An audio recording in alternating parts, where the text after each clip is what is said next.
You are listening to Fantasy Filmball with Matt and Dylan, and on this show, we turn movies into sports and look at all the Oscar prospects and their fantasy value. I believe that this is going to win Best Picture, and here's why. I mean, Denis Villeneuve got all the nominations he needed for Dune and still missed out on the Best Director slot. Don't let me get my hopes up. The Academy has disappointed me too many times. Thank you to the Academy. Thank you to all of you in this room. I can't remember the last time I walked out of a movie theater on such a high. No matter how certain it seems, anything can happen on nominations morning. Never count the Golden Globes for just doing something off the walls and bonkers. It's the kind of movie that reminds me of why I fell in love with movies. And the Oscar goes to... Welcome into episode 8 of Fantasy Filmball. My name's Dyl. And my name's Matt, and this is a show where we turn movies into sports, and sports into something that we don't talk about here.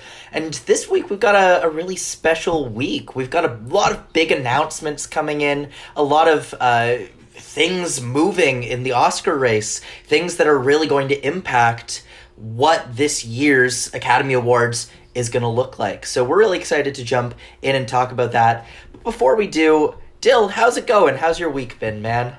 My week has been pretty well. I get to go to a concert tomorrow or Saturday for when people are listening. I'm seeing The Weeknd in D.C. It's a 2 years in the making type concert because it was originally supposed to happen in June of 2020, but as we know, nothing in 2020 really went. Is this still the After Hours tour, or is this Dawn FM now? Plus Dawn FM.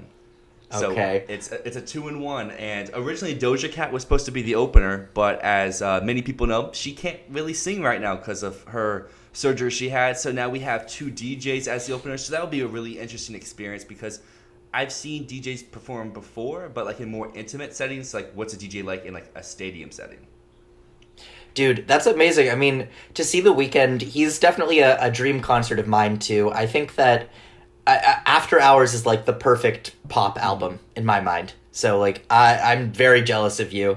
He played in Toronto. Obviously, it's his hometown. I did not get tickets because they are so expensive, and I'm lucky I didn't because the concert got canceled because of like all of our cell service shut down.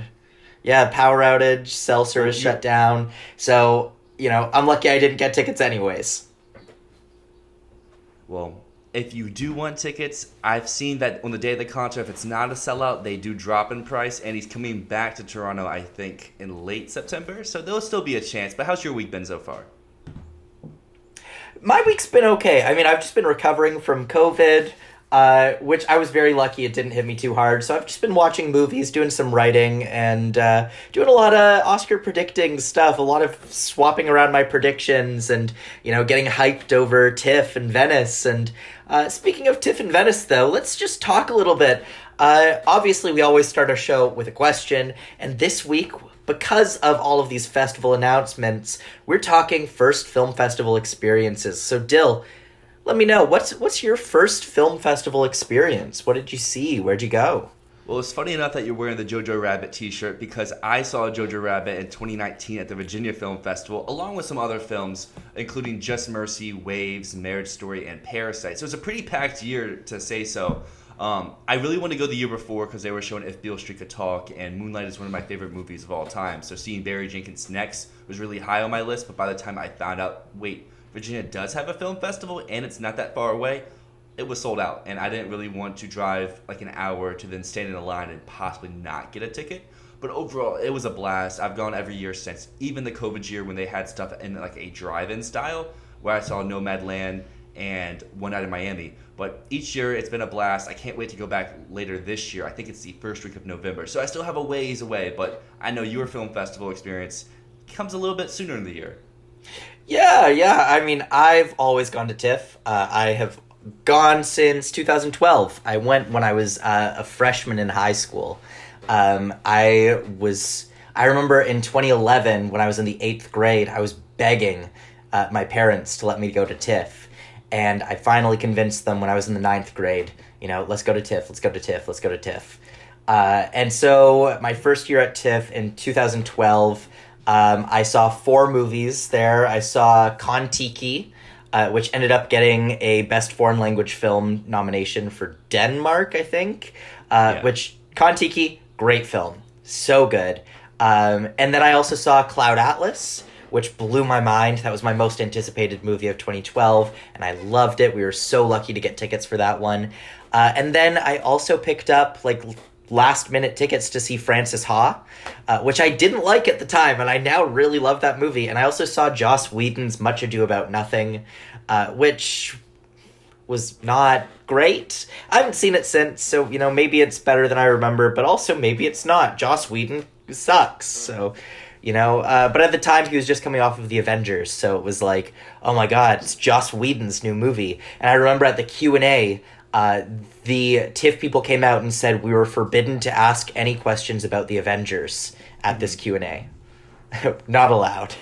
But yeah, I've gone to TIFF every year, and that's always been such a major part of my year. And so I always refer to this week in the summer when TIFF starts announcing things. This is like, honestly, it's like Christmas morning for me. I get to unwrap all the presents, see what films I'm going to get to see in September. So I'm really excited, and I just can't wait. Well, I'm excited for you because the TIFF lineup this year is stacked, which we'll get into here in a little bit. But another film festival announced its lineup recently was Venice, and we got a trailer for one of the movies that are going to Venice being Tar. And what did you think about that trailer?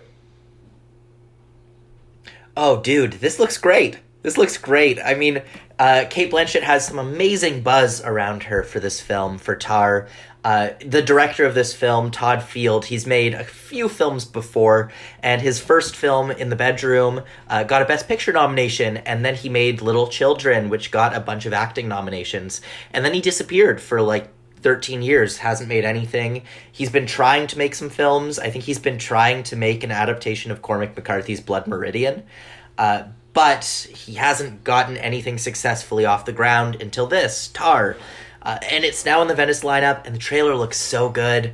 I mean, you don't see much in the trailer. You really see Cate Blanchett, like, she's exhaling some smoke out of her mouth as we hear narration, and then she conducts an orchestra. It looks so cool, though.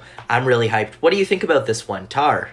So I know in the previous episodes I've mentioned I wasn't very high on this movie. I thought maybe it was being a little overstated just because of Todd Field's track record and it being Cate Blanchett, because like every year people say Cate Blanchett, if she's in a movie, she's top 2.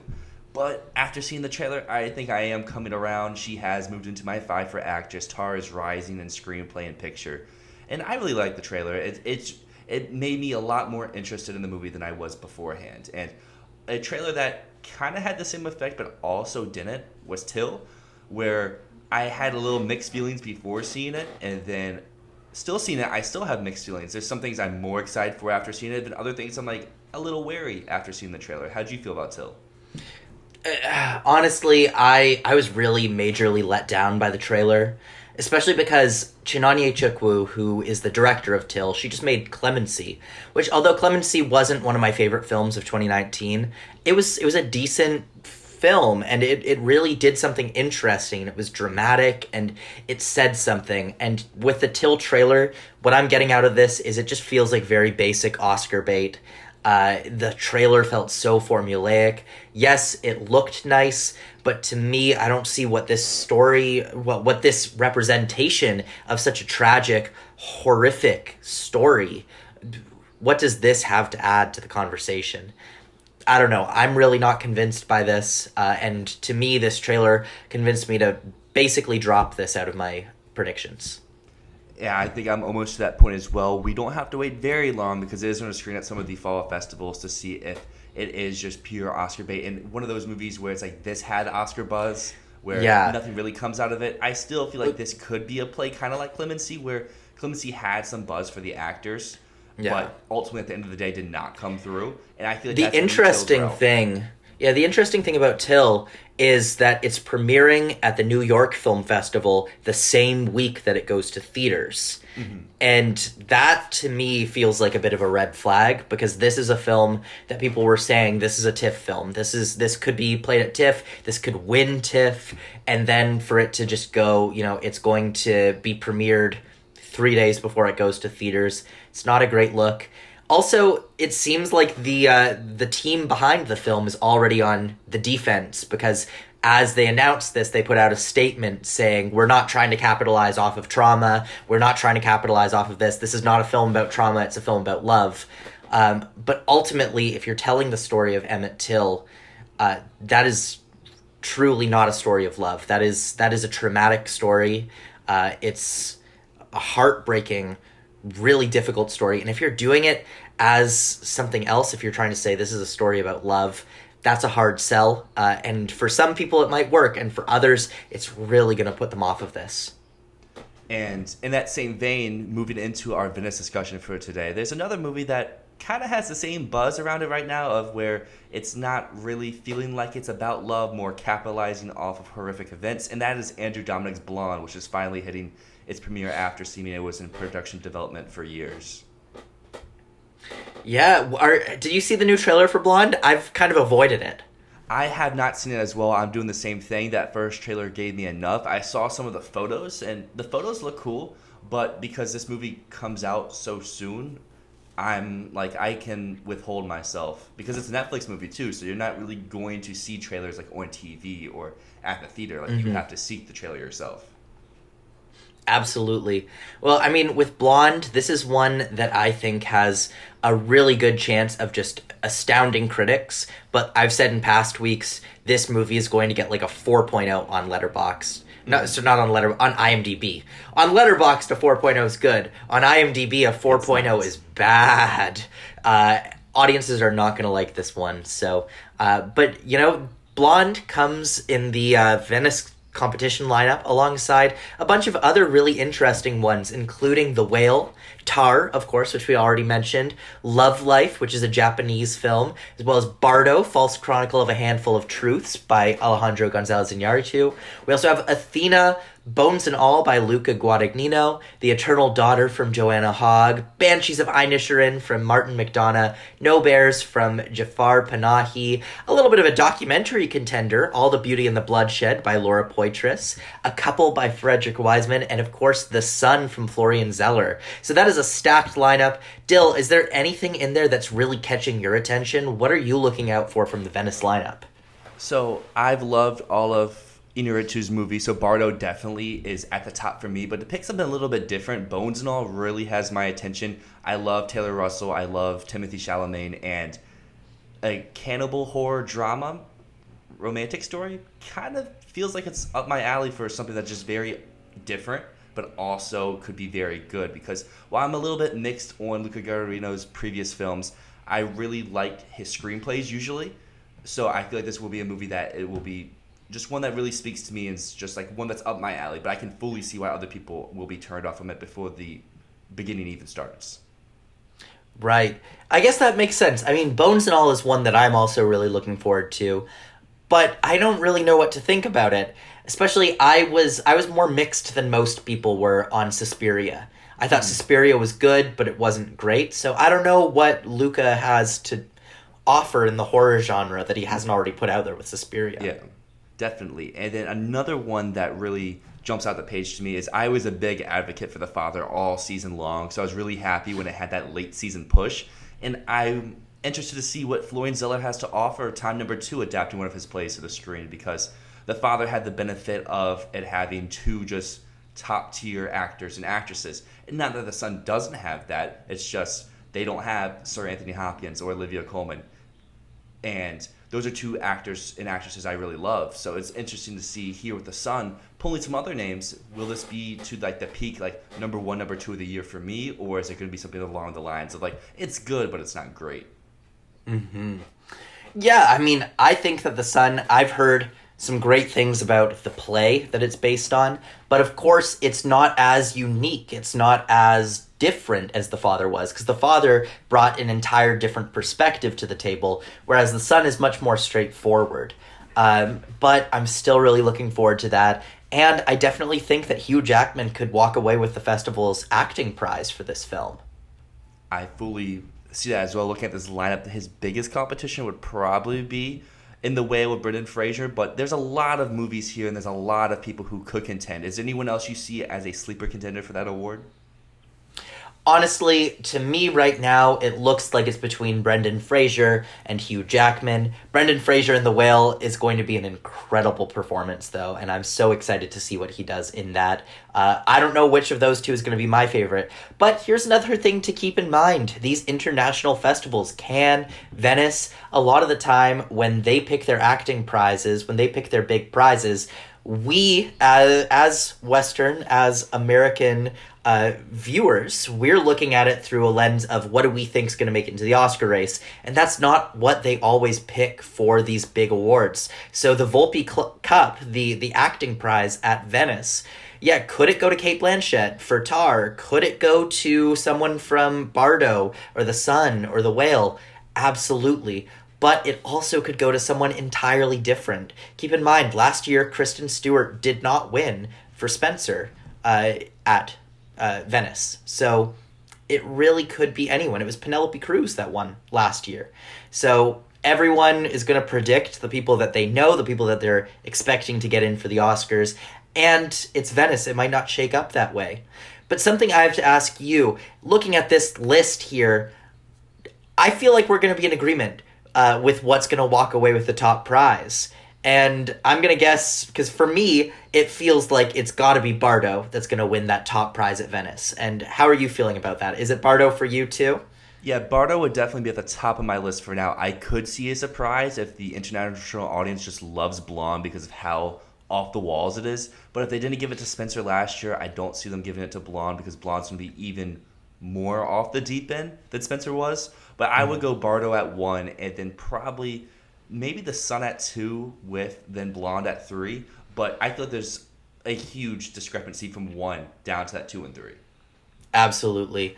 I mean, for me, Julianne Moore is, of course, the head of the jury this year. So I don't know exactly what she's going to like, what she might be drawn towards. But I think that there is a possibility Blonde could be her type of film, the type of film that her jury might go towards. Bardo feels like the easy pick, but that said, last year, The Power of the Dog seemed like it was the easy pick for a win for the Golden Lion last year, and what walked away with it? It was Happening, which was a French film by director Audrey Diwan, which we hadn't heard of beforehand. It was not going to TIFF. It was not doing anything after Venice, basically. So could it be something completely out of left field? Totally. But right now, the safe pick here for the Golden Lion really is Bardo. I fully back that as well. And looking at some of these movies out of competition, I know one really sticks out to me. I think that one sticks out to you as well, but do you want to run through the list and then talk a little bit about what you think about each film? Absolutely. I mean, out of competition, I've just picked a few ones that are notable, that are kind of interesting to have here. For one, we have Living by director Oliver Hermanas. Now, this is a film that I saw at Sundance, and it's a very rare title at Venice, which has played at a previous festival. Usually, Venice is all world premieres.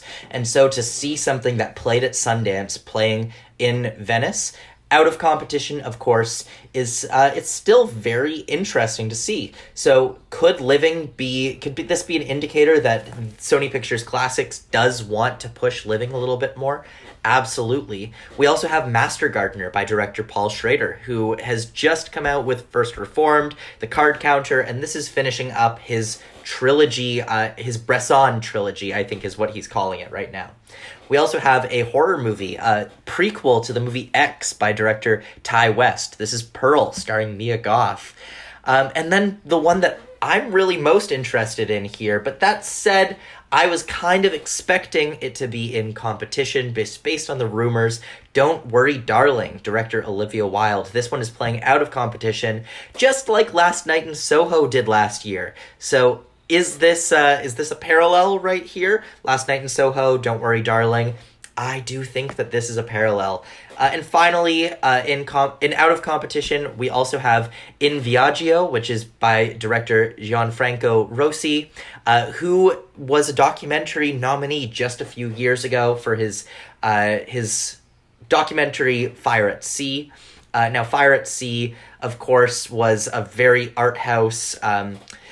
It was not my favorite documentary of the year, I'm going to say, but I'm including it here just because, of course, this is a documentary contender. He has been nominated before, and I think that we should consider that it's very possible that he gets in again. Of course, we also have TV shows premiering at Venice from Lars von Trier and from Nicholas Winding Refn. So Venice's lineup is pretty stacked, honestly, overall. But what are you thinking about this out of competition lineup? I mean, you took the words right out of my mouth with Don't Worry, Darling. It's going to be this year's Last Night in Soho, just because it doesn't really make sense why it is out of competition other than Warner Brothers isn't as confident as it was beforehand.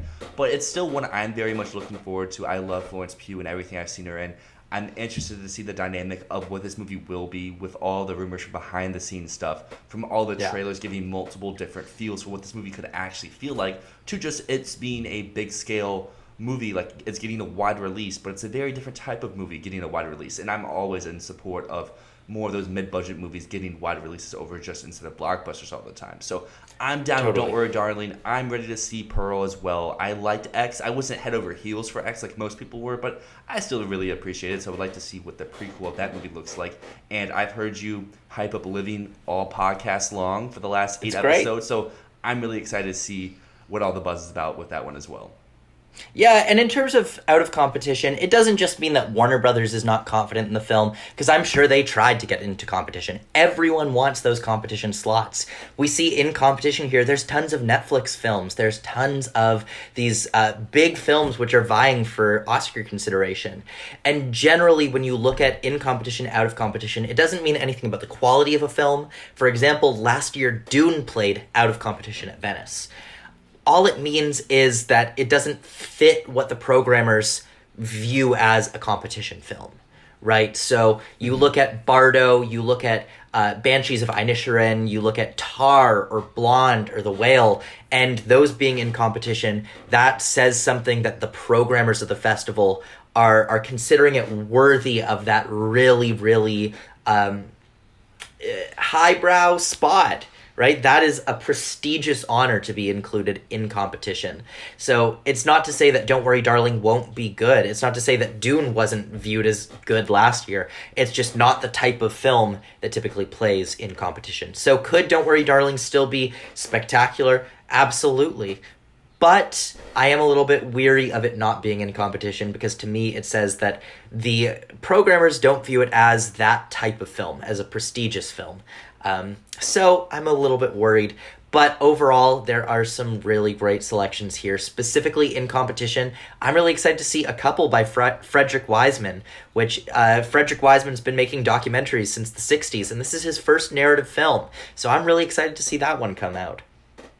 Well, I know that we are both excited to see all the reactions out of Venice, but you're probably a little bit more excited about all the films coming to TIFF because you get to see them yourself. Buddy. Oh, yeah, and man. There's been a lot of buzz about one specific movie coming to TIFF because this director's been making movies for a long time, and he's never had one come to TIFF. That's breaking this year with The Fabelmans. How excited are you for the opportunity to see that?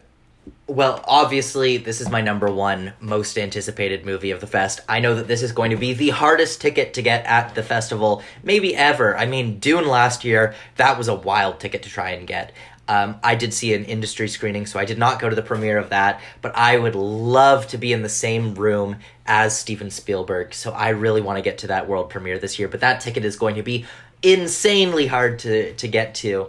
But honestly, this TIFF lineup is absolutely incredible, and the thing that blows my mind, TIFF announced 63 films. This is like 25% of their full lineup. They have usually about 200 films, so this is not even the beginning of what we're about to get. Of course, this is most of the big films that TIFF is going to get. It's not like they're going to keep announcing insanely big films after this. There will be a few more that are currently missing here, but that said, this is most of the big films here, and there are some big surprises here. I definitely did not expect to see Empire of Light in this lineup. Definitely. This is one I've heard a lot of people in the industry saying, this won't really hit the fall festivals. Mendes is a big enough name where he can just drop this in December, and that's good enough, just like 1917 did. But I know there's one here that you were predicting ever since we started this podcast, that it was going to go to TIFF. And Here it is, your number 2, Woman Talking. Well, here's the interesting thing. We've heard reports about a battle between Venice and Telluride and TIFF to secure the world premiere of Women Talking, and I kept saying there's no way that it world premieres at Telluride. It's either going to world premiere at Venice or it's going to world premiere at TIFF. And what happened? It gets a world premiere at Telluride, which is nuts to me. It's so crazy. And the reason it's insane to me that it gets a world premiere at Telluride is because Telluride usually screens for like an audience of what, like a couple hundred people total? Like, that is a very isolated film festival. It's a very small film festival. It's a very industry-centric film festival. And Women Talking, I know firsthand, that film was gunning for Venice all the way along. And so now I'm curious, did Venice reject the film, or did Telluride just make an offer that Sarah Polley and MGM could not refuse? But you know, it's going to TIFF no matter what, and I am so excited to see Women Talking. I really, really have been following this film for a very long time, and I cannot wait. But Women Talking, that is a big People's Choice contender as well. So, you know, I'm just really, really excited for that film. And yeah, I'm just blown away that it did not go to Venice and it's choosing Telluride. I have no idea. Do you have any idea why that might be? Honestly, not really, other than if Venice said no, but we've always heard reports of Venice saying no to movies that turn out not to be true, because like the reports were Venice said no to Blonde, but look, Blonde's there this year. So I don't really know. I think it probably was just what you said. They just made an offer that they couldn't refuse. And some other films that we have here at TIFF, like the aforementioned The Sun and The Whale, that are both going to be at Venice. Empire Light, which I know I was blown away about, and you said you were too. But we have one movie that I think is a real strong underdog contender to win the People's Choice, and that's Glass Onion. Glass Onion, of course, and that was the first film announced. So we've known about Glass Onion for a while, but Knives Out was a breakout sensation at TIFF a few years ago. And so Glass Onion is looking to replicate that success. Is it going to? Totally possibly. Now, I am a little bit worried that maybe Knives Out was lightning in a bottle, and Glass Onion might just be seen as second best. I think it's still going to be enjoyable, but it's possible that Glass Onion does not live up to the expectations set by Knives Out, but we're going to have to see very soon. And another one that really surprised me here to show up was Wendell and Wild, Jordan Peele, and Keegan-Michael Key. That is such an odd choice for a film festival film, but I'm so excited that it's here. Obviously, we've both talked about how much we love Key and Peele, and what do you think about Wendell and Wild showing up in this lineup? So originally, Wendell and Wild, I think, was my number 3 for Best Animated when we started this a few months ago, because I think it was Pinocchio, Lightyear, then Wendell and Wild. And it's dropped a little bit, but the fact that it's showing up here speaks to me at least that Netflix is confident in this and that they want eyes on this movie, especially to people in the industry that will be attending. So to me, this is a sign of confidence from the studio, because like this is going to be a very, I feel like, crowd-pleasing type movie, because a lot of people do like Coraline and a lot of people do like Key and Peele, but to get it to the widest audience possible before it hits Netflix to build that buzz, I feel like is a very positive sign for this movie, and one I'm very excited to see. But another movie I'm very excited to see that has already had eyes on it is Triangle of Sadness. Is that one that you're going to try to catch as well? Oh, dude, I am so excited. I'm actually trying to catch it before the festival. I'm in talks to hopefully get a screener for the film. But I am so excited for Triangle of Sadness, and it would be so much fun to see this with a big audience there. And talking about big audience pleasers, we have the villain of the season getting a TIFF world premiere, the greatest beer run ever. How excited are you for this beer run, and is it going to be the greatest one ever? You know, the greatest one ever could be up for debate, but I'm actually very excited for this movie. If the rumors are true about Killers of the Flower Moon fleeting, this makes the most sense for Apple to push, because there's talks about emancipation, but I mean, there was news today with Will Smith, so that could be the start of Apple's campaign to be like, hey, let's try to, you know, make you in a better light. What was the Will Smith news? He put out a video, I think it was about 4 minutes. I haven't seen it myself yet, but I saw the news report when I was driving back after seeing the movie that we'll talk about here in a little bit. And he put out a formal video apology to the Academy, to Chris Rock, to everyone, saying that the slap and the whole way he acted was not a representation of him or his morals and stuff along those lines. So I don't know if that was... I mean, I'm sure Will wanted to have his own opinions out there, because I saw like the sub headline says he's been trying to contact Chris Rock, but Chris Rock is not open to discussion with him at the moment, which is completely understandable. But this also could be Apple saying like, hey, let's start this a little sooner than we thought, because I was thinking that Will Smith was going to be someone who's going to be out of like the limelight for like a year or two, try to see if people would loosen their opinions of the incident, and then that's when Emancipation would drop, because he got paid a big amount for that movie. I think the report the other day was $50 million. So this is a big movie for him. This is a big movie for Apple. And if Killers is gone, they have Greatest Beer Run Ever, and they have Emancipation. And Emancipation seems like it has a lot of baggage. But this movie could as well. But it seems like it would be a fun time. Peter Farrelly doesn't make the quote Oscar-type movies, but he makes usually enjoyable movies that sometimes have a little bit of baggage attached to them. No, totally. I mean, I'm totally prepared to not love The Greatest Beer Run Ever, but it would be a really fun movie to watch with an audience at TIFF. I mean, I saw Green Book at TIFF when it won the People's Choice Award. It was not on my radar before that. But that was a movie that I went into expecting nothing, and I really enjoyed when I saw it at TIFF. But of course, later on, I rewatched it. I've seen it 3 times now. The first time when I saw it at TIFF, I loved it. And every single time, I've liked it less and less, especially as I think more about it and as I read more about it. It's one that really has soured. It's just a very simple film, and I think that it really tries to give itself a little bit too much credit. Now, is The Greatest Beer Run Ever going to be fun?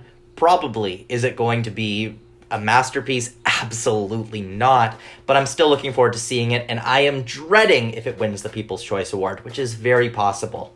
It is possible, and there's another movie that is going to TIFF that I feel like also has a chance, maybe not to win, but definitely placed in the top 3, and that's Bros. Bros, yeah, I mean, Bros, that's one that I've heard amazing buzz about. It was supposed to come out in the summer, and the studio went, no, this is getting amazing test screenings. We're going to put this in September so that we can go to TIFF, so that we can get some awards buzz. They're trying to position this as the big sick. They want that screenplay nomination, and they could totally get it. So this was one that I'm really looking forward to, and I am imagining this winning the People's Choice Award and the chaos that would cause. Like, would this make Best Picture? Probably not, but that would be chaotic. Absolute chaos. Well, on the opposite side of chaos, there's a lot of international films coming to TIFF that people have laid eyes on before, but this will be an even bigger chance for people to see them, including Decision to Leave, Holy Spider, Corsage, and one that people haven't seen yet, but I know we talked about last week that we're excited to see, with All Quiet on the Western Front. Oh, dude, All Quiet on the Western Front being here is so good for the film, especially after it misses Venice.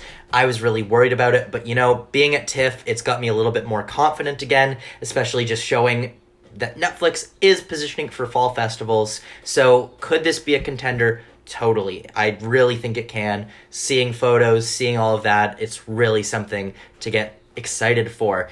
There's a lot of stuff here, but of course there are some missing films. There always are some missing films at TIFF, and it's always interesting because you can never predict which films are going to miss. I mean, obviously there was already talk about stuff like Babylon not being here. We didn't expect Babylon to be here, but it is a little bit weird to look at the TIFF lineup and see Bardo missing. Right? Bardo's at Venice, and it's not here, and neither is Blonde, or Bones and All, or Don't Worry, Darling. That was one that seemed like a lock for TIFF, especially because they have another Florence Pugh movie with The Wonder, and they have another Harry Styles movie with My Policeman, so having Don't Worry, Darling there would totally make sense. But it's really odd that one is not here, and apparently it's because Warner Brothers didn't want it to be. We also have I Want to Dance with Somebody, which is going to be playing, which is not going to be playing at TIFF. Sorry, it's not going to be playing at TIFF, and I know that there was some talk earlier about it being there, and it's not. We're also missing on She Said, which there was some rumors of a TIFF premiere, but who knows? Maybe that's one that's added later. That's one that seems like it could be added later. We're also missing Tar, which we just talked about, but I really, really think that is a Best Picture contender, and that missing is really, really odd. And White Noise, of course, missing as well. So there is a lot of stuff missing, but could some of that be filled out in future weeks? Totally. And is some of it going to stay missing and stay weird? Absolutely. But again, things missing here, it's not the end of the world. Last year, King Richard missed here, and I wrote it off saying if King Richard was going to be an Oscar contender, it would be at TIFF. It ended up being an Oscar contender anyways, so TIFF does not matter, but, it's just disappointing for me. Definitely. And you said something about She Said skipping out on TIFF, and She Said is one that I feel like would be a perfect film to be at the New York Film Festival, because they need that big premiere, especially if they're missing out The Fabelmans, which is a movie I personally thought would go there for its premiere. That She Said could easily fill into that either opening night or centerpiece type movie at the New York Film Festival if Universal decides to want to send it. Because Universal could just see this as a movie that doesn't need to go to the film festivals and can just debut in when it comes out in theaters in December. Totally. I mean, I've heard some really good buzz this week about She Said. There's been some screenings this week, and reports are that the film is really, really strong. So, She Said, I do think that could be a New York Film Festival premiere. But that said, I think the film comes out pretty early in November, so that might be pushing it a little bit to bring it to New York. That said, we're going to be seeing very soon what happens with She Said and what happens with the New York Film Festival. And lastly, in news, we've been going on news for a while because there's so much going on, but this is the big bombshell of the week. Killers of the Flower Moon is reportedly pushed to 2023. And how are you feeling about that, Dyl? I am not feeling well about that because Killers of the Flower Moon is a movie I am very high on in a lot of categories. It had been battling in my heart to take over Avatar for my number one. I know I've been saying Avatar's going to stay one until I'm proven otherwise, but I was just getting that feeling about Killers with all the test screenings and just how stuff was shaking out that this should be the early one at least. But with these reports, I'm a little bit scared. This is one that also, the reports may not come out true because they said the same thing about Wolf of Wall Street and some other Scorsese movies in the past that ultimately did come out. But the fact that Deadline did report it, and Deadline usually doesn't report stuff unless they know for a fact that this is probably accurate. So it will really tank a lot of my categories that we'll talk about here later. But whatever Scorsese and his team feel like is best for this movie, I'm in full support of. Yeah, I mean, we've had this happen with Scorsese before with Shutter Island. That was supposed to come out in 2009, came out in 2010. And it happened with The Irishman, I think. I think people were thinking The Irishman was supposed to come out in 2018, and he took an extra year on it. So, Killers of the Flower Moon, this is one that it could come out next year, and that could be a good thing. There are reports that it might be going to the Cannes Film Festival, and if that is the case, that is honestly, in my mind, an even bigger deal for this film, and shows that this is a film that not only is the studio really excited about, but also film programmers see it as prestigious and see it as worthy of giving that, like I said earlier, really prestigious festival slot. I could definitely see it if it does come out for Cannes next year, having a Once Upon a Time in Hollywood type trajectory where it is that early one, everyone has it at one. It does dip a little bit, but then it has a late resurgence where it's battling for picture, battling for a screenplay, and it even comes away with an actor, or maybe even two, winning for awards. Oh, totally. I mean, that is 100% a likely trajectory. And really, all that I think that the goal should be is just to keep it from being another Irishman where it peaks so early that no one's talking about it by Oscar day. Because The Irishman, that was one that everyone was saying, that's number one, it's number one, it's number one. People were saying, you're stupid if you don't think this is number one. This is number one. And then it came out and it got a lot of nominations and then just did nothing. So, really what Apple should be trying to do is making sure that Killers of the Flower Moon does not have that same trajectory where everyone thinks it's going to be big and then it's just not. I think another thing Apple should be wary of is making sure this is not a silence where just no one sees it. And I think one way they're already trying to make sure that does not happen is they have a deal with Paramount, so this movie will get a theatrical release. I think I saw it was supposed to be 45 days. I could be wrong on that, but it was getting a theatrical release before it goes to Apple Plus. So they're already trying to make sure that people are getting eyes on it. It's just, when will those eyes be on it? 2022 or 2023? Absolutely. I think, honestly, it might be a better choice instead of dropping it in December to drop it in the summer next year so that people can, have some time to talk about it, have some time to go and see it in theaters rather than just dropping it in the midst of Oscar season. I think this is a film that could stand on its own for half of a year. So really, that is one that I don't think it's a big I mean, yeah, it totally messes up our predictions if we lose Killers of the Flower Moon this year. But I think it might be better for the film itself if it does move to 2023. So that's one that, I think we're going to talk more about the implications in just a few minutes. But before then, we've been watching a few things this week, and we want to kind of talk about some of the things that we've been watching. And Dyl, this morning, you just went to see Fire of Love, right? I did, and it was a blast. I absolutely adored the cinematography of this movie, if you want to even call it cinematography, because they were just going out there shooting, and everything they were shooting was just awe-inspiring and just really eye-popping. I especially love when they went to the volcanoes that had the red colors, because they make a point in the movie to separate red volcanoes from gray volcanoes in terms of like the smoke, and the ones with red were just so beautiful. And not that the gray ones were not, but everything in this movie was, in terms of visuals, was just amazing. I really love the 2D animation they bring into some scenes as well, to show like a diagram or show what is actually happening, because they are not physically there when the eruption's happening. And I really love that aspect of the movie. I have some faults with the movie, but I will let you talk about how you feel about the movie before I dive into that. I mean, you're totally right. It's got some of the most beautiful nature footage ever. And now I'm going to talk a little bit about Oscars here before we move on. But to me, this feels like a really strong Oscar contender for documentary. I think right now I have it in my number 2 slot for docs this year. Now, something that is dangerous about this film is it is entirely reliant on archive footage, and we've seen tons of movies in the past get dropped from the Oscars, get left out on nominations morning because they rely entirely on archive footage. So Fire of Love might have that dangerous trajectory coming its way. Could it be a Jane, like in 2017, that was Jane. Jane missed, it was entirely archive footage. Apollo 11, that was another one, archive footage, and it missed out.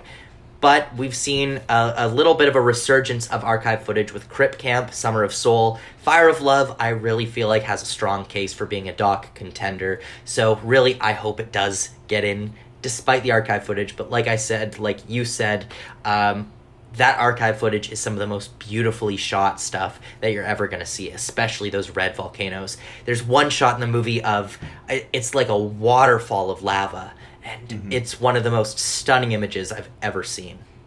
I fully back all of that up. I personally have Fire of Love at my number 1. That's just because I'm not as knowledgeable as you are in the documentary category at the moment, so I'm putting what I have seen at the top, even though, like you said, found footage, or archive footage, I guess is the better word to use, is not always has the best track record. But we are coming off of a year where a movie almost entirely of archive footage won in the documentary category. It did have some in-person interviews, but the majority of the movie was with that. So it'll be interesting to see if Fire Love can continue that trend, or if it's going to revert back to normal where stuff is just ignored.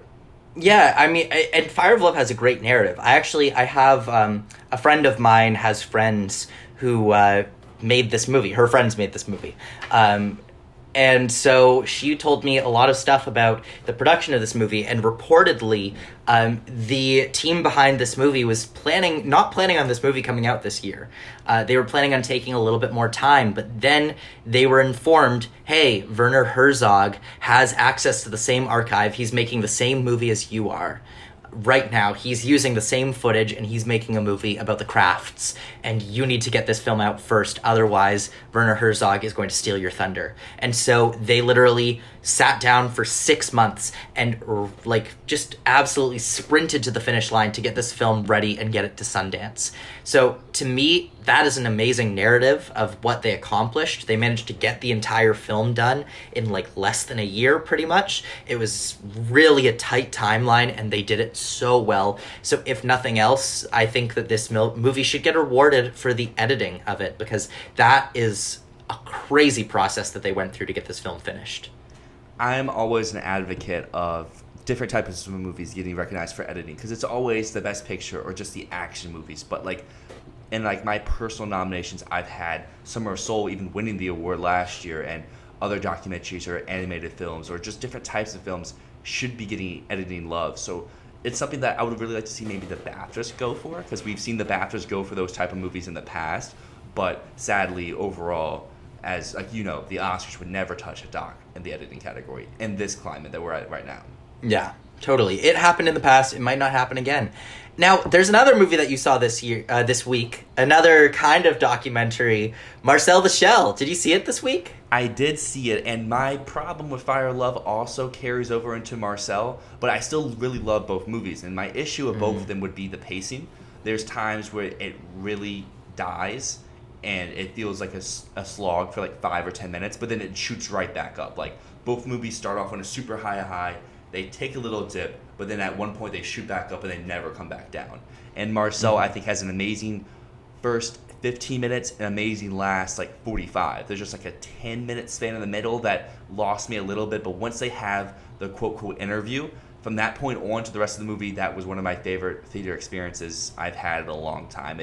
I was having a little bit of a rough week at that time, just like mentally, just a lot was going on, and going in to see that movie really just raised my spirits and like made me feel good. Kind of how I felt when I talked about Phantom of the Open a few weeks ago. Just one of those movies that really just delivers on a certain aspect. And if you're on board with its style, because I could see a lot of people being turned off by this movie just because it's different, but if you can get in with it, I feel like everyone's going to come out of this and love it.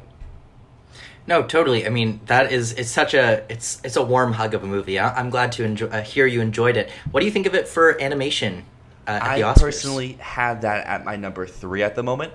I feel like it's definitely one that should be in the 5. Just what will be the I guess animation is voted on by everyone now. It's just not the branch, right? Yeah. Yeah, I think you have to volunteer to be, you have to volunteer or something. Okay. Because I feel like if this was just the animated branch voting, I feel like it would 100% get in. But with everyone, some people may be like, this isn't really animated, so let me just vote for Lightyear because my kids liked it, sort of thing. But I don't know what kid would be like, Lightyear's my favorite movie of the year, like they would with Encanto or other stuff. But, this year, we've already talked about animated this year. It's going to be a different year, I think. I think a lot of normal trends are going to be broken this year for animation. But at this moment right now, I have Marcel in my 5. What about you? I have it at my 6th spot. I think I'm a little bit wary, a little bit cautious, just because I do think that people are going to look at it and go, oh, there's too much live action. It's not going to... And so, I don't know. I would love for it... It's my number 1, personally, for animated. But I am a little bit cautious of it. Mm-hmm. I think it's floating. That number 5 slot for me is really competitive. And so... I don't know. I don't have it making it right now, and I think it's going to be a big controversial thing if that happens. I fully see that. And another controversial thing would be some of the movies that you've seen this week, because I haven't seen any of them. So, but I've heard one of them's really good and one of them's really not good, and there's one that I don't really know much about. Yeah, I mean, I've watched a lot this week, but some of the ones that I want to bring onto the show to talk about, obviously there's The Gray Man, which is Netflix's biggest movie of all time, and again, Netflix has talked so much about how like they don't want to give auteur projects money anymore. They don't want to spend $200 million on letting Martin Scorsese make The Irishman, but yet they're going to spend $250 million on The Gray Man, which is one of the most boring action movies I've ever seen. Like, I don't know how the Russo brothers messed up the Mission Impossible formula so much. Like, is it really that hard to make... Yeah, I say this as someone who has no experience making multi-million-dollar movies, but is it really that hard to make, like, an exciting film? Because, to me, The Gray Man seems to confuse globetrotting with excitement. And, you see these Mission Impossible movies. Yes, they go to a lot of places. Yes, you have these spectacular set pieces that happen all around the world. But it doesn't just settle for those set pieces defining the film.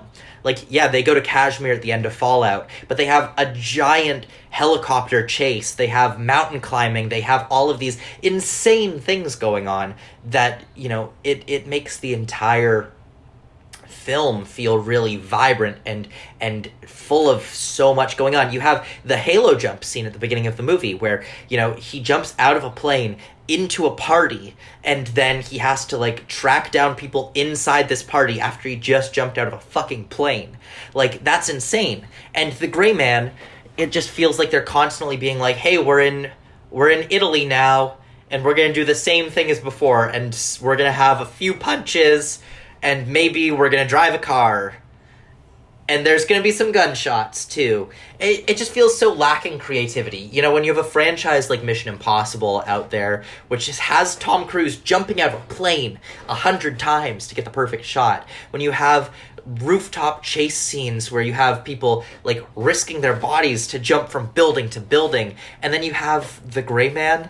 It's so underwhelming. And I don't know, just for this to be Netflix saying they're going to keep spending money on movies like this and not spend money on projects like White Noise or The Irishman anymore, that's really frustrating to me, because The Gray Man was the absolute embodiment of what Netflix should not be doing right now. This is what people should stop doing. You should give more creativity to people. You should, fund projects like Mission Impossible where they are doing crazy things, instead of just a movie like The Gray Man where they pretend to do crazy things. I don't know. I really did not like this movie.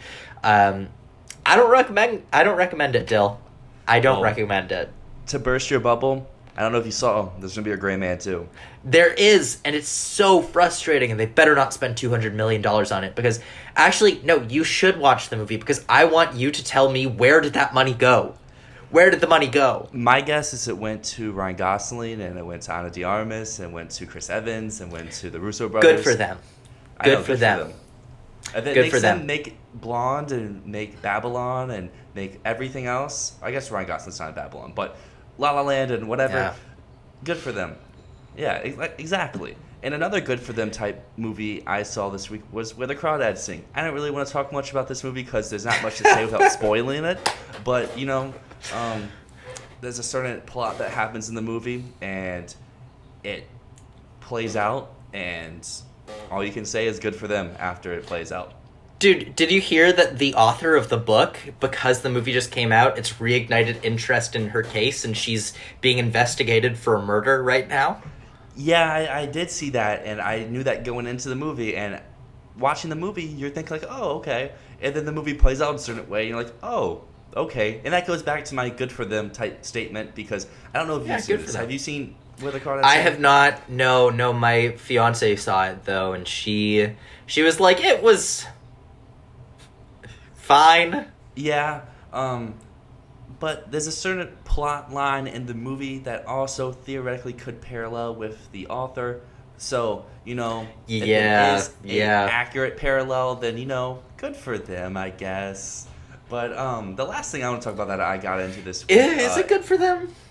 No, probably not, but... For them, yes. For others, no. But something that is good for everyone is Beyonce released a new album, and that's not really movie related, but she was up for an Oscar last year. I'm sure she'll be up for one eventually again, because she's been trying really hard recently. So eventually she'll get into that winner's circle, just not yet. Yeah. Dude, I love Beyonce. I haven't listened to the album yet. Yeah. You told me that you've got some good listens in so far in the car, but I'm going to treasure this later today. I can't wait to hear your thoughts next week. But there's another movie that you saw this past week that I really want to see, and I should be able to watch this upcoming week because I'll have a lot more free time, and that's After Sun. Yeah, After Sun. I did manage to catch After Sun this week. It's interesting. It reminds me a lot of The Lost Daughter. Now, just for some background around After Sun, this is a film. It played at the Cannes Directors Fortnight. It is the directorial debut of Charlotte Wells, and it's produced by Barry Jenkins. Now, this is a film that got some amazing buzz out of Cannes, including a lot of people saying that it's the best movie of the year. So I had really huge expectations going in. I'm a little disappointed in it. It didn't blow me away the way that I expected to, but it's still very good. And the more I think about it, the more I like it, because it's a film that feels like it's hiding a lot.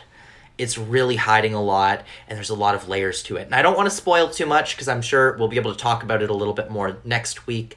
But After Sun is definitely very good. I would say it feels to me like a cross between The Lost Daughter and Come On, Come On. Interesting. Well, I look forward to seeing it. And you mentioned hiding, and we talked about it a little bit more, but it seems like Killers of the Moon is hiding from everyone. And that has a big implication on this week's predictions, because I have some predictions. but they include Killers of the Flower Moon because I don't really want to avoid my winner for Best Supporting Actress until I officially know. I said actress.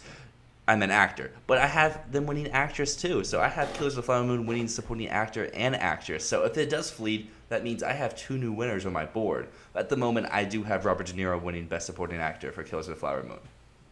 Dude, I mean, Killers of the Flower Moon being delayed is like, this is a huge hit because what is this contending in? This is contending in Best Picture, Director, Actor, Supporting Actor times 2, Supporting Actress for Lily Gladstone, Adapted Screenplay, all of the tech categories. So this being delayed would open up a spot across the board pretty much. So I would love to like be able to go into everything and say how things have shifted for me if Killers of the Flower Moon is not here. But just overall for you, I mean, you were saying that Killers of the Flower Moon had like basically made its way to number 1 in picture for you.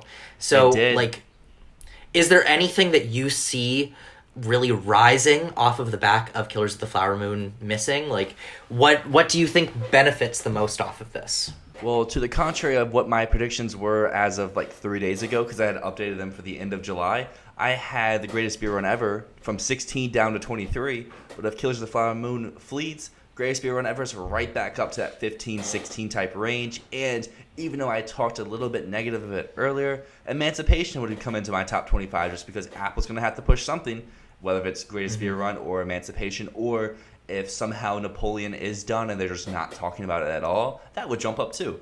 Just, they're going to have something in my top 25. Just what movie would that be? And at the moment, I guess that would be Greatest Beer Run because it does have the TIFF premiere, but I guess it's anyone's game at this moment. Dude, it could be Cha-Cha Real Smooth. It could. Cha-Cha Real Smooth could be Coda after all. And it could be Coda after all. Have 3 nominations. I had a picture, have a screenplay, and have a supporting. And this time instead of actor, it's actress. And Dakota Johnson just wins out of nowhere. Dude, it could happen. Honestly, for me, okay, since we're on the topic of Killers of the Flower Moon being gone, something that I think really benefits from this is actually Tar. Because I've had Tar floating right on the outside of my Best Picture lineup for a while. And with Killers of the Flower Moon being gone, obviously picture shifts and things move up a little bit. And so I now have Tar in my top 10. That's one that I think, especially because Killers of the Flower Moon was supposed to be a very slow, very pensive, like artsy drama. I see the same thing in Tar, and I think that Tar could be that replacement for it in the top 10. So that's one that I'm feeling really good about. I'm also, it's got me feeling a little bit more excited about Babylon. Because I'm also thinking about, you know, you have this big film from a legacy director who's been around, who's been at the Oscars, and that could be like a top 2 film. And so it's got me back on the Babylon train. It's also got me back on the Fabelmans train, thinking those films might benefit from having Scorsese out of the race. Yeah, I echo all of that. Essentially, Babylon was down, Fabelmans was down, Greatest Beer Run Ever was down. And if Killers flees, they all shoot back up more than how much they dropped. And Tar is an interesting point you bring up there. For me, I personally have The Sun and Empire Light outside my 10. So one of those would battle in to get into my 10 for that spot. Because I'm still rocking with that. This is the year where they're going to try to get more populist movies in, like Avatar, like Top Gun, like Elvis, like Everything Everywhere All at Once. That's for 100 million plus grossers worldwide. Will that actually happen? Probably not, but I would like to see that happen. So kind of more of a manifestation pick, especially with Elvis / Top Gun at my 8-9 slot right now. Mm-hmm. No, definitely. I mean, Scorsese missing just, it transforms the landscape of the race because we've talked about Oscar follow-ups in the past, and someone that you really can usually count on to get in. I say usually because obviously things like Silence happen, things like Shutter Island happen where they just get goose-egged. But Killers of the Flower Moon seemed like it was pretty much guaranteed a slot in the top 10. So this now opens it up to some other filmmakers, but it also complicates next year's race, which already was looking pretty packed with Dune Part 2, with Maestro, and now we got Killers of the Flower Moon next year. But we've talked enough about Killers of the Flower Moon. Let's get into some like nitty-gritty predictions. And today we're going to be doing our supporting categories. And the reason we're going to be doing those supporting categories is because we really want to talk about Killers of the Flower Moon missing in these categories, because they've been so instrumental in these two picks right here. Like these supporting actor, supporting actress. Killers of the Flower Moon has been a mainstay for us. So what happens without it? So Dyl, let's take it away. Supporting actor. What do you got first with Killers of the Flower Moon, and then let's talk about what happens without Killers of the Flower Moon. All right, so with Killers of the Flower Moon, I think that will be the film that, because every year in the supporting category, we have one movie that takes up 2 slots, whether it's an actor or actress. And if Killers of the Flower Moon comes out, I think that is the movie, with Robert De Niro and with Jesse Plemons.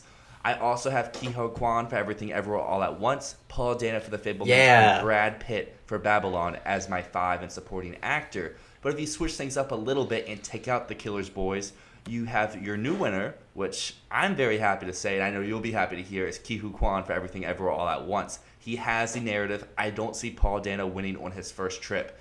And Brad Pitt just won his last time, so is he really going to win 2 in a row? I don't think so.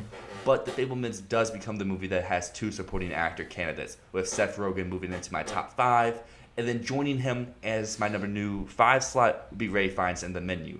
As you mentioned last week, that could be sort of a category flawed, but it is going to TIFF. It's going to have eyes on it. It has... He's an actor who deserves a nomination. It's been a while. Has he gotten one? Or has it been a long time since he has? It's been a long time since he has. There was talk about him for Grand Budapest Hotel, but he didn't get it. But I don't know if he's had one since Schindler's List. Okay, so yeah, I knew he got in for Schindler's List. I just can't remember if there's been anything since then, but I don't think so as well. Michael Ward is someone who also makes a lot of sense getting into that 5 slot if the Killers boys are gone. But just like Ralph Fiennes, he's arguably lead from what we've heard. And are they going to have 2 category frauds and 1 category? Because maybe 3, because Brad Pitt. Yeah, because Brad Pitt's also considered a lead, sort of. So it'll be interesting to see who ends up getting in, especially with the Killers guys gone. Because just like last year, this is looking to be a very weird category where arguably the 5 that were mentioned in August are not even around when it comes time in February. Yeah, absolutely. I mean, you have a very good list here. Now, with Michael Ward, with Ralph Fiennes, with Brad Pitt, I would argue that all 3 of those are leads. Brad Pitt in Babylon, I've read the script for Babylon. His character is definitely supporting, but he has that sort of Tom Hanks in A Beautiful Day in the Neighborhood vibe, where the whole story kind of revolves around him, even if he's not necessarily the lead. Now, Tom Hanks did go supporting for A Beautiful Day in the Neighborhood, so that could happen here. Or the studio could go, he just won supporting, let's push him in the lead. Let's see if we can get away with him being a lead actor. I think they totally could. Ralph Fiennes in The Menu, he's a character who, although not the main character, he arguably has the most screen time. He is the center of attention the entire time. He's walking around this restaurant, cooking meals, speaking to people. Everything revolves around him. And like I said before, his performance is going to be like a mix of Kathy Bates in Misery and Gordon Ramsay. Or, more of a Ralph Fiennes... I guess, comparison. More of a Ralph Fiennes comparison would be, it's like if his character from Schindler's List was Gordon Ramsay. I stick with Gordon Ramsay. It's clearly inspired by Gordon Ramsay. And there have been some reports that Michael Ward is the lead of Empire of Light alongside Olivia Colman, especially because right now on Gold Derby, Colin Firth is in the lead category and Michael Ward is in supporting. Now, Colin Firth apparently has like a cameo in the movie at most. So really, I think we're going to see those positions flip. But I also want to add some stuff. Something that I notice is not in your top 10, and that's because it's not on Gold Derby. Zen McGrath in The Sun. Now, Zen McGrath plays the Sun in The Sun. It's not on Gold Derby, though, weirdly. But what do you think about that one? In fact, he's my number 11. I just, my list at the moment was with the Killers guys in there. So someone couldn't make it, and I am someone who can be biased a little bit, so I do have Ashton Sanders at number 10 with I Want to Dance with Somebody, just because I've loved his work in Moonlight. So I see him in a possible Oscar movie with a screenwriter who usually gets people in there for acting categories. So it's like, I'll keep him at 10, especially because, like I mentioned before, this is just a mess of a category, especially if Killers gets moved. But Zim McGrath is someone who easily could be in the 5 if Ray Fiennes and Michael Ward do go lead, if Brad Pitt's a lead, if Killers doesn't come out. There's so many open spots. That's all depending on just what happens in the next month or so with this category. And just who's really going to be this year's, just because like last year, no one who we really thought in August actually was there at the end of the year. Well, people were predicting the guys from Mass. I was one of those. Yeah. Yeah. Well, what do you think? I know you still feel pretty high on Elvis. What do you think about Tom Hanks? I don't know about Tom Hanks, because there definitely is a route for him, especially if everyone clears the field.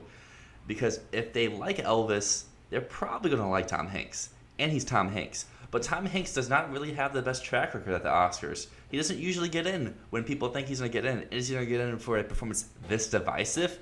I'm not really sure. And someone else that I know a lot of people are saying that he should be on your top 10 list for like Gold Derby and stuff like that is Anthony Hopkins in Armageddon Time.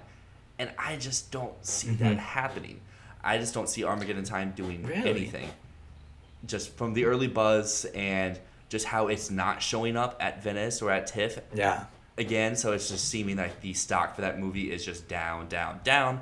Could it get some few critics group stuff here later? Sure, he's Anthony Hopkins, but is it going to be a player at some of the bigger contenders like BAFTAs or Globes or the Oscars? I don't think so. That's a really good point. You know, I feel confident in Hopkins still because he's Hopkins and because all of the praise that I've heard about the movie has revolved around Hopkins. But you're right. That said, Focus Features is releasing it at the end of October, and it seems like a more prime release date for them than even with Tar. They gave Tar like an early October release and Armageddon Time an end of October release. So I'm going to be watching out because Armageddon Time still could show up in a later TIFF reveal.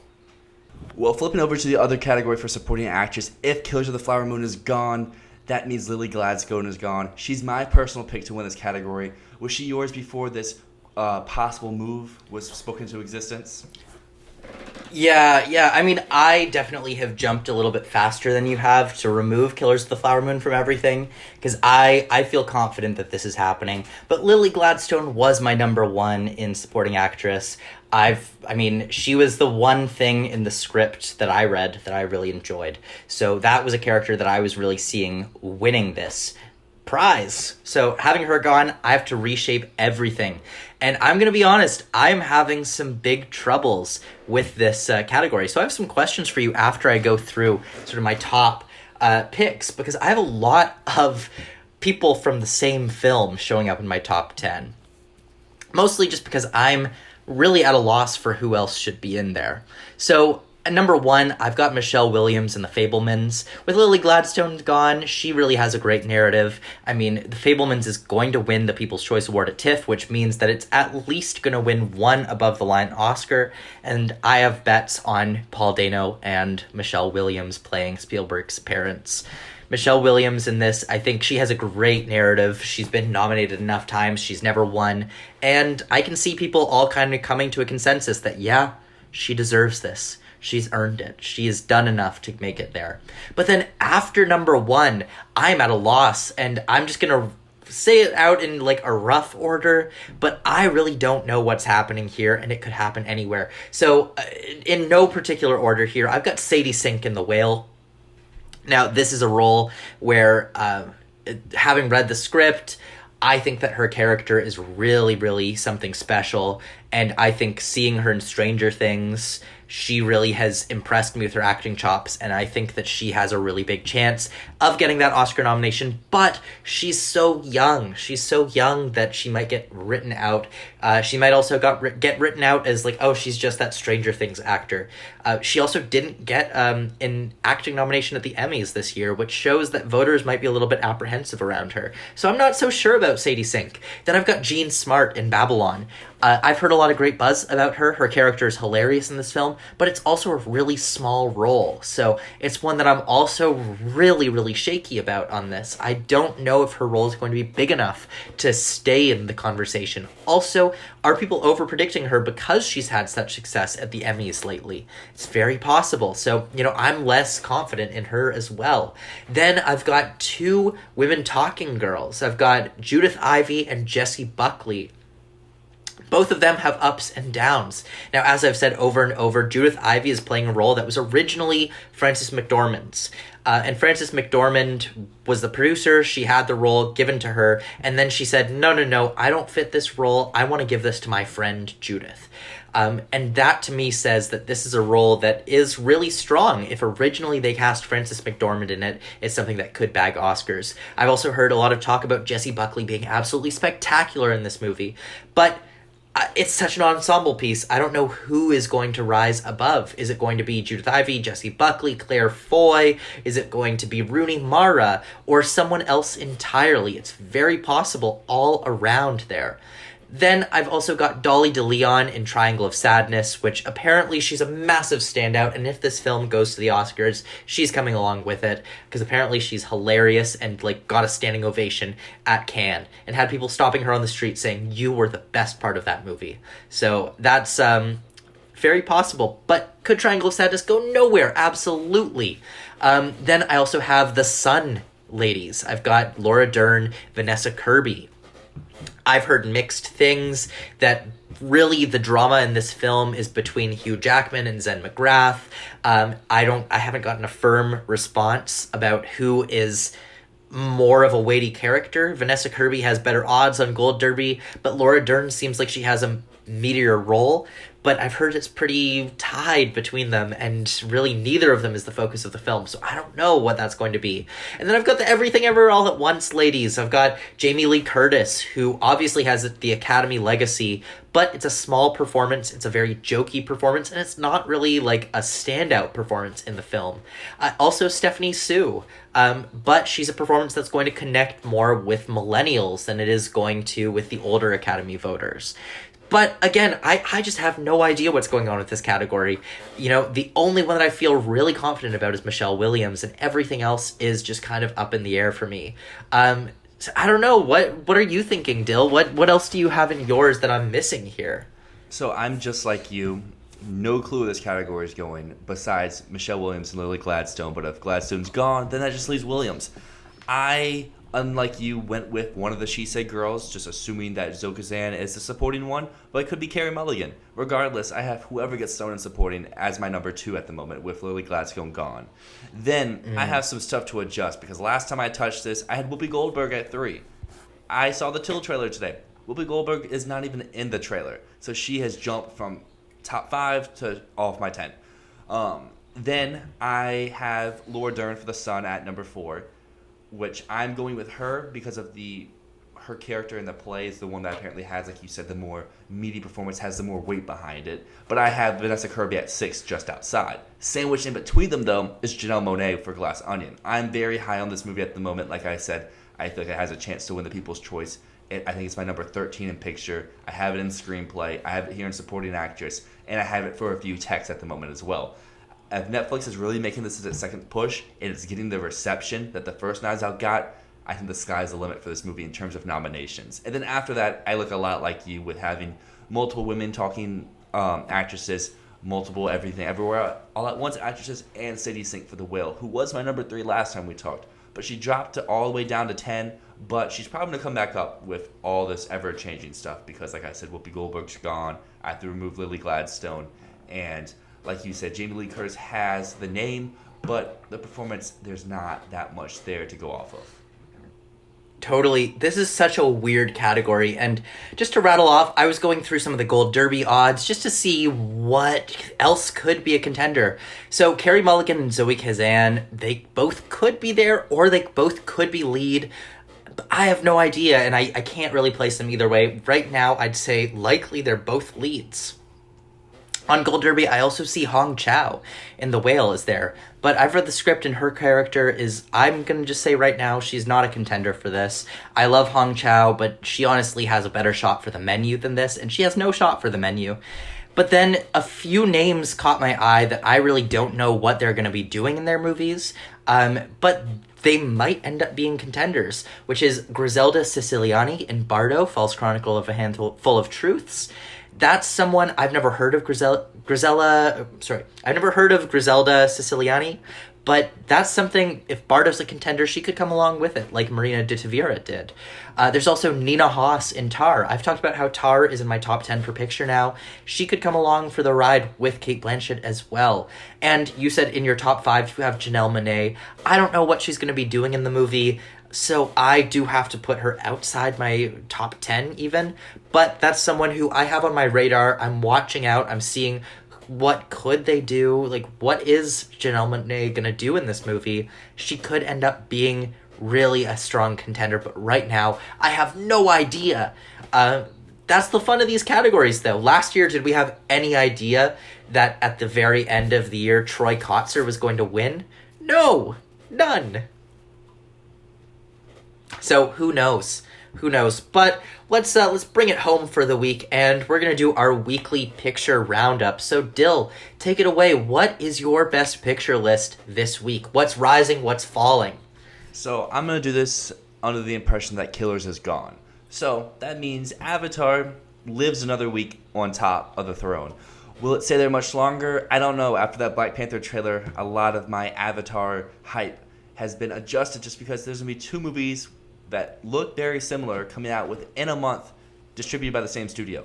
What will happen with that? I don't really know, and I'm still sticking with it for the moment, but it easily could switch in the weeks coming. But that moves Women Talking up to the number 2 slot, with it getting the TIFF premiere as well as the other places it will be going. There's a lot of buzz for this movie. If that bidding war was that ferocious, that means this movie has to be something special. That moves Bardo up to 3, Babylon to 4, The Fabelmans at 5, and Everything Everywhere All at Once at 6. So none of those have really changed. But then below that, we have Empire Light now moving into number 7, with Elvis, Top Gun, and She Said rounding out the 10. Even though I think Top Gun has a better shot of getting a nomination than Empire Light, I still see the route for Top Gun being a little bit more difficult than it is for Empire Light at the moment. So I have Top Gun a little bit below it, because 8 and 9 are 2 movies that I really think should be in there at the end of the day, based off of like stats and stuff for Top Gun and Elvis, but there's clear avenues to where they will miss. And then She Said is one that I'm very mixed on because of that trailer, but all the buzz that we've heard from it is very positive. So I really want to keep it in my 10 for the moment. And that would leave The Sun and Glass Onion as my 2 just outside that are really trying to fight to get in, just I don't really have space for them at the moment. Now, I just want to say, I mean, you keep saying Glass Onion is going to win the People's Choice Award, and if you're predicting that, you really do need to have it in your top 10 for Best Picture. Well, I haven't said it's 100% going to win. I think it's the sleeper chance to win. I still think you're right with Fabelman's going to take it out on top, and that's why Fabelman's is still in my 10, even if it's just very hard for me to see it like dominating the way people are saying it's dominating. But I mean, I was wrong last year, and Belfast still did everything everyone said it was going to do, besides getting in specific people in categories, even though those people, it still got in for those categories. But I don't know. I still think Glass Onion has a very strong chance to overthrow the Fabelmans if the Fabelmans is not as good, but sometimes it doesn't matter, and the name Spielberg will be enough to just win regardless of the quality of the movie. But I feel like if Glass Onion elevates the story to another way, which it seems like it could, especially with the cast, in my opinion, being even better than the one in the first movie, I feel like it definitely has a strong shot. But that's still more of a hope prediction than a smart prediction. Mm-hmm. I really like seeing that Everything Everywhere All at Once keeps climbing up the ranks for you, man. I really, really do like that. At number 6 right now, I know we're going to push it. It's going to be up higher as the year goes on. I think when we first started the podcast like 8 weeks ago, it was around your like number 10 slot. So now to see it at number 6, it's really, really validating for me. And I hope we keep pumping it higher. Now, why is She Said at your number 10? I'm really curious that why you have She Said so low. The biggest thing is Universal also having the Fabelmans, which if the Fabelmans is what people think it's going to be, that has the bigger push. And can Universal fit 2 movies in the picture? I personally think they can, but it'll be interesting to see because like Searchlight just has 1. The Sun just has 1. Apple would just have 1 if Killer stays around, or it's gone. Netflix has 1 pretty much for sure, but it's fighting for a second and stuff like that. So the field could get crowded up pretty quickly because a lot of studios are just focusing on that one big movie, but then also have a smaller one, while Universal seems to have 2 big movies. Just can they manage 2 at the same time? She said similarly. Go ahead. I was just saying, she said still solidly in my 10, but I feel better having Elvis / Top Gun above it than I do having Elvis or Top Gun at the 10. You make a great point, though, about Universal maybe having too much on their plate to balance. Now, I do think both Universal movies get in, and I also have, just like you, I have Babylon and Top Gun in, but those are both Paramount. Do we see a possibility that Paramount drops the ball with campaigning both of these, and one of them gets left out?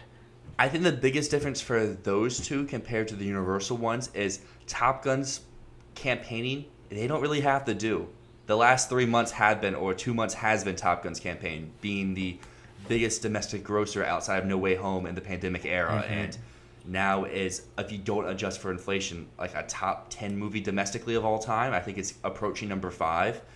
And that's a movie that the masses will speak for, where Paramount obviously will still have to campaign it a little bit more, but the buzz around this movie isn't going away. And unlike Spider-Man, who only had like a month to build that hype, Top Gun has the whole season.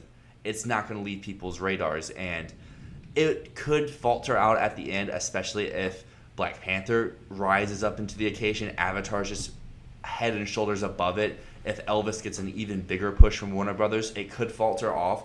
Just at this moment right now, I would be amazed if Top Gun Maverick misses Best Picture. Yeah, I mean, I'm just thinking about it now, and I don't know, I might actually move Top Gun just down out of my top 10, maybe. Just because now I'm thinking about it, and they have to push Babylon more. And like you said, the last 3 months have been a campaign for Top Gun, but is that campaign going to be front of mind for people in December? Really? Like, is that going to be in January, February when Oscar voting's happening? Is that really going to be top of mind? I don't know. So, I don't know. I have Top Gun at my number 10, but I'm on the fence. I'm on the fence about it with Paramount having both of them. And one thing I want to dive into real quick before we hop out for the day is for picture. I Want to Dance with Somebody continue to rise on my list with the fleeting movies. This is one that I feel like will be in the conversation regardless if it's good or not. This is just the type of movie that people will vote for. Because we've seen in the past, if you have a recognizable character that also has a good tone and feel to it, people will support it, whether it is Bohemian Rhapsody or other movies along those lines. That I Want to Dance with Somebody is at least going to show up in actors. That's, I think, the bare minimum. It's a Judy bare minimum with a 2 nomination. But I also feel like it could get up to a 4 or 5, depending on how receptive it is. And then, just like last week, Don't Worry, Darling is still on the way down, but Black Panther, Wakanda Forever, After Sun, and The Whale have now hopped up into my top 25 where they weren't in the last few weeks. Awesome. Well, I'm really excited to see how this continues to play out, especially because we're going to keep getting this news. And on the topic of Filmball, of course, we have our Filmball coming up, our game coming up. We're going to be starting a Discord channel very soon for the game, for the YouTube channel and the podcast, so you can join our community and join our game of Filmball. But on the topic of Filmball, I'm really glad that Killers of the Flower Moon had this news of it being pushed this early, because if it was pushed after the draft had happened, how disastrous would that be, Dyl? Very, because that would be my number 1 on the board, even above Avatar, just because of the nomination slew it could get. Yeah. So I'm glad that if it is being pushed, we at least know now, because now, even if it stays and they don't say anything, it's not a first-round pick anymore. You have the wariness of where it most likely is fleeting. So it'll be really interesting to see what does become the unanimous number 1, because every year I feel like we've had a unanimous number 1, whether it was this past year with Power of the Dog, or the year before when I took Mank, when I personally didn't feel like Mank should be number 1, but I was like, I don't really see what else there is, and ultimately it wasn't the number 1. Nomadland came up out of the place. And then you said the year before when y'all started, what was number one? Was it 1917? No, it was The Irishman. The I Irishman. think was That number makes one a lot in more sense than both of 2019. those. Yeah, I think Irishman was the first to go. It was either that or it was Once Upon a Time in Hollywood. Those were the two big ones then. Well, it'll be interesting to see what it comes up this year because with Killers of the Flower Moon gone, I guess the unanimous quote would be The Fabelmans, but still I'm a little wary on that. But I guess it really comes down because you would have the first pick, right? I got the first pick this year, and I think it's pretty obvious what I'm going for at this point. Yes, I think it is. I think it's pretty obvious what my first pick is, but I'm heartbroken that I can't take Babylon. That said, again, next week we will have that Discord server running, and we will be starting a community around this game, around this podcast, and we're really excited to share that with you guys. But that said, thank you guys for tuning into episode 8 of Fantasy Filmball.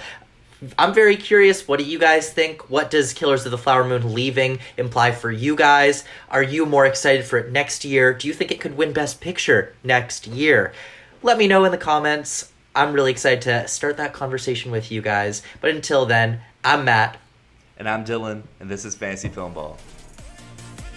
And thank you for tuning to this episode of Fantasy Filmball with Matt and Dyl. Keep up to date with us on Twitter at @FFilmball. Subscribe to us on Apple Podcasts, Spotify, or wherever you prefer to listen to podcasts. We even upload a video format of the podcast to YouTube if you want to see our faces. Thank you for listening to this episode of the show, and come back next week.